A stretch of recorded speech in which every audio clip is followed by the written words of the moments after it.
السلام علیکم محترم ناظرین، آج کا یہ ویڈیو دجال کے متعلق ہے۔ محترم بھائیوں، فتنوں کا ظہور قرب قیامت کی نشانی ہے۔ موجودہ دور میں بھی بہت زیادہ فتنے رونما ہو رہے ہیں۔ ایک لحاظ سے پوری انسانیت کو ان فتنوں نے اپنی لپٹ میں لے رکھا ہے۔ فتنہ دجال تاریخی انسانی کی ابتدا سے لے کر انتہا تک کے تمام فتنوں سے بڑا اور خطرناک ہے، جن کی بڑائی اور شدت کا اندازہ حضرت انس بن مالک رضی اللہ تعالیٰ عنہ کی اس روایت سے لگایا جا سکتا ہے کہ رسول اللہ صلی اللہ علیہ وسلم نے فرمایا کہ ہر نبی نے اپنی امت کو کانے کذاب سے خبردار کیا ہے، اور سنو، وہ بلا شبہ کانا ہوگا اور تمہارا رب کانا نہیں ہے، یعنی دجال۔ دجال کی دو آنکھوں کے درمیان کاف فا را یعنی کافر لکھا ہوا ہوگا۔ حضرت ابو ہریرہ رضی اللہ تعالیٰ عنہ سے مروی ہے کہ رسول اللہ صلی اللہ علیہ وسلم نے فرمایا، دجال مدینہ طیبہ کے پاس آئے گا اور فرشتوں کو اس کی حفاظت کرتے ہوئے پائے گا، پس نہ تو طاعون مدینہ طیبہ میں آئے گی اور نہ ہی دجال۔ حضرت ثوبان رضی اللہ تعالیٰ عنہ سے روایت ہے کہ رسول اللہ صلی اللہ علیہ وسلم نے فرمایا، میری امت کے دو گروہ ہوں گے، میری امت کے دو گروہوں کو اللہ تعالیٰ دوزخ کی آگ سے محفوظ رکھے گا۔ ایک وہ گروہ جو ہندوستان سے غزوہ میں شریک رہے گا، دوسرا وہ جو دجال کے مقابلے میں حضرت عیسیٰ ابن مریم کے ساتھ ہوگا۔ دجال کے نکلنے سے 3 سال پہلے ہی دنیا میں عام قحط پھیل جائے گی۔ پہلے سال آسمان 1/3 بارش اور زمین 1/3 پیداوار روک لے گی، دوسرے سال آسمان 2/3، جبکہ تیسرے سال آسمان تمام بارش اور زمین تمام پیداوار روک لے گی، یہاں تک کہ آسمان شیشے کا اور زمین تانبے کی ہو جائے گی۔ تمام چوپائے ہلاک ہو جائیں گے، فتنے اور قتل و غارت عام ہوگی۔ تب دجال مشرق کی سمت ایک خراسان نامی شہر سے نکلے گا۔ قیامت کے قریب حضرت عیسیٰ علیہ السلام کے نزول سے کچھ پہلے آئے گا۔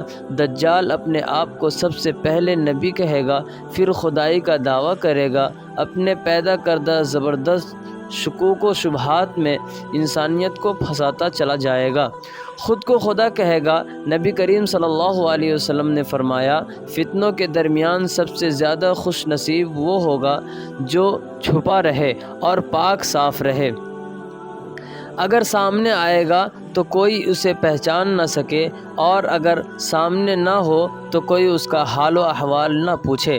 لوگ میں سب سے زیادہ بد نصیب وہ خطیب ہوگا جو بلند آواز میں فصیح و بلیغ خطبہ دے گا۔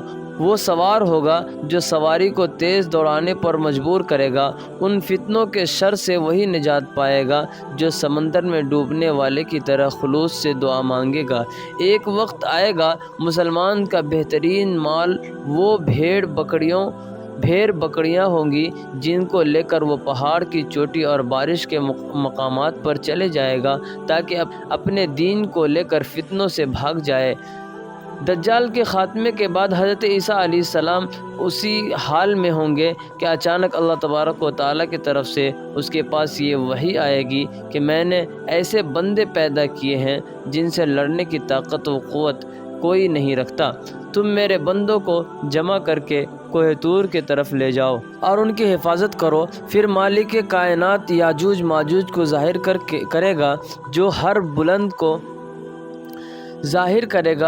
ہر بلند کو پھلانگتے ہوئے اتریں گی۔ ان کی تعداد اتنی زیادہ ہوں گی کہ جب ان کے سب سے پہلی جماعت بحر طبریہ میں سے گزرے گی تو اس کا سارے کا سارا پانی پی جائے گی۔ پھر اس جماعت کے بعد آنے والی جماعت وہاں سے گزرے گی تو بحر طبریہ کو خالی دیکھ کر کہیں گی کہ اس میں بھی کبھی پانی تھا۔ اس کے بعد یاجوج ماجوج آگے بڑھیں گے، یہاں تک کہ بیت المقدس کے ایک پہاڑ جبل خمر تک پہنچ جائیں گے اور ظلم و غارت گری، اذیت رسانی اور لوگوں کو پکڑ کر قید کرنے میں مشغول ہو جائیں گے کہ ہم نے زمین والوں کو ختم کر دیا، چلو اب آسمان والوں کا خاتمہ کر دیں۔ چنانچہ وہ آسمان کی طرف اپنے تیر پھینکیں گے اور اللہ تعالیٰ ان کے تیروں کو خون آلودہ کر کے لوٹا دے گا تاکہ وہ اس بھرم میں رہیں کہ ہمارے تیر واقعتاً آسمان والوں کا کام تمام کر کے واپس آئی ہے۔ گویا اللہ تعالیٰ کی طرف سے انہیں ڈھیل دی جائے گی۔ دجال کا فتنہ صرف زمین تک ہی محدود نہیں رہے گا بلکہ آسمان تک پھیل جائے گا۔ اس تمام عرصے میں حضرت عیسیٰ علیہ السلام اور ان کے ساتھی جو کوہ طور پر روکے رکھے جائیں گے، ان پر اسباب اور معیشت کی تنگی و قلت اس درجہ کو پہنچ جائے گی کہ اس کے لیے بیل کا سر تمہارے آج کے 70 دینار سے بہتر ہوگا۔ ان حالات میں جب اللہ کے نبی حضرت عیسیٰ علیہ السلام اور ان کے ساتھی یاجوج ماجوج کی ہلاکت کی دعا فرمائیں گے تو اللہ تعالیٰ ان کی گردنوں میں کیڑے پڑ جانے کی بیماری بھیجے گا، جس سے وہ سب یک بارگی اس طرح مر جائیں گے جس طرح کوئی ایک شخص مر جاتا ہے۔ جب حضرت عیسیٰ علیہ السلام ان کے ساتھی اس بات سے آگاہ ہو کر زمین پر واپس اتریں گے تو انہیں زمین پر ایک بالشت برابر ٹکڑا بھی ایسا نہیں ملے گا جو یاجوج ماجوج کی چربی اور بدبو سے خالی ہو۔ اس مصیبت سے چھٹکارے کے لیے حضرت عیسیٰ علیہ السلام اور ان کے ساتھی اللہ تعالیٰ سے دعا کریں گے، تب اللہ تعالیٰ اونٹ کی گردن جیسی لمبی گردنوں والے پرندوں کو بھیجے گا جو یاجوج ماجوج کی لاشوں کو اٹھا کر ایک گڑھے میں پھینک دیں گے۔ پھر زمین اللہ تعالیٰ کے حکم سے پھل پیدا کرے گی۔ زمین کی پیداوار اس وقت اس قدر بابرکت اور با افراط ہوگی کہ 10 سے لے کر 40 آدمیوں تک پوری جماعت ایک انار کے پھل سے سیراب ہو جائے گی، اور اس انار کے چھلکے سے لوگ سایہ حاصل کریں گے۔ اس طرح لوگ خوشحال اور امن اور چین کی زندگی گزار رہے ہوں گے کہ ایک خوشبودار ہوا آئے گی جس سے ان کے جسموں میں درد پیدا ہوگا، اور پھر وہ ہوا ہر مومن اور ہر مسلمان کی روح قبض کر لے گی۔